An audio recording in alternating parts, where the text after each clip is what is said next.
SC/ST act किताबों में ही तो है।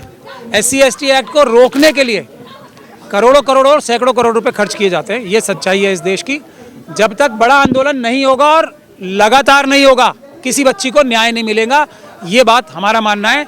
80% न्याय मिलता है सड़कों से, आज की जो हालात स्थिति बन गई है, और 20% अदालतों से। इसमें किसी को कोई शक और शुबे की गुंजाइश रहनी नहीं चाहिए। गलती उसी की बताएंगे ना। हिमाचल प्रदेश में कांग्रेस की गवर्नमेंट है ना, गलती उसी बच्ची की बताएंगे। ये जो है ना दरिंदगी, इसको खत्म करना है। जो बच्ची की गलती बताने की जुर्रत करेगा उसको, उसके लिए खास सजा होनी चाहिए। जब तक ये नहीं होगा, जब तक सजाए मौत क्यों नहीं मिल सकती सर? नहीं, सजाए मौत तो जब मिलेगी जब ठीक से केस चलेगा, इन्वेस्टिगेशन ठीक से होगी। सरकारें और इन्वेस्टिगेटिंग एजेंसीज जो हैं वो उनके साथ मिल नहीं जाएंगी, क्योंकि वो ज़्यादातर ताकतवर लोग होते हैं। एक बाबा का, हालांकि सभी बाबाओं का बार बार जिक्र आता है, उनको किन किन केसेस में सज़ा होने के बाद बच्चियों के खिलाफ भी आप लोग देख सकते हैं कि सबके सब बाहर घूमते हैं। वो किसी एक की बात नहीं है, सभी। तो ये सच्चाई है इस देश की। अगर आपको अपनी बच्चियों को घरों में सेफ रखना है तो सड़कों पे आना पड़ेगा, चाहे UAPA लगे। मैं ये पूरी जिम्मेदारी के साथ कह रहा हूँ। UAPA से डरोगे ना आप, क्योंकि ये जो सरकार में बैठे लोग हैं, व्यभिचारी, बेईमान, वो आप पे UAPA लगाएंगे। मैं कह रहा हूँ UAPA लगवा लो, लेकिन बच्चियों को बचा लो। मैं ये बोलना चाहता हूँ। जमानत कहाँ मिलेगी UAPA लगने के बाद? ठीक है, बच्चियों का प्यार नहीं है ना, आपको जेल जाने से डर लग रहा है, तो फिर ठीक है, बच्चियां छोड़ दो।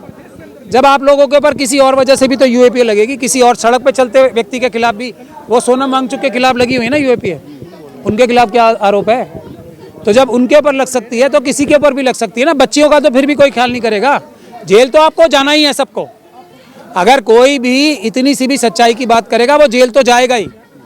लेकिन बच्चियां सुरक्षित रखने के लिए जेल जाना चाहते हो, EVM के खिलाफ जेल जाना चाहते हो, तो सड़क पे आओ। सड़क पे नहीं आओगे तो कुछ नहीं होगा। और EVM, मैं फिर बोल रहा हूँ, सबसे बड़ा मुद्दा ये है, ये सरकारें इसलिए ताकत में ऐसा बिहेव कर रही हैं, पब्लिक की कोई बात नहीं सुन रही, क्योंकि इन्हें पब्लिक का वोट नहीं चाहिए। अब EVM से जीतती हैं सरकारें, ये सबसे महत्वपूर्ण बात। लेकिन मोदी कहते हैं जनता का भरोसा है, जनता ने जिताया। EVM का, वो EVM के PM है, मैं तो साफ बोलता हूँ, वो जनता के PM है ही नहीं, EVM के PM है। उनको कभी भी जनता का PM नहीं कहना चाहिए। क्या लगता है सर, इतनी असुरक्षित है देश की बेटियां? हर बच्ची हर घर में असुरक्षित है। मैं ये सीधे सीधे बोल रहा हूँ आपको, हर बच्ची हर घर में असुरक्षित है।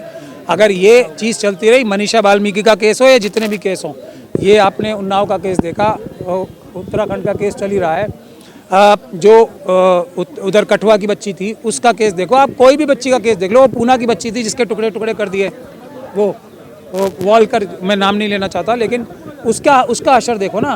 किसी को न्याय नहीं मिलेगा, क्योंकि हम लोग कुछ दिन के लिए तो एकदम एक्टिव रहते हैं, उसके बाद सो जाते हैं। ये जनता की सबसे बड़ी गलती है।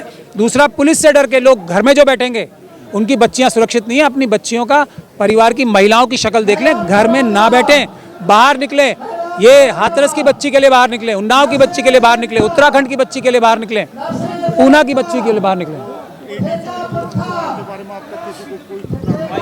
नहीं करेंगे ना कोई।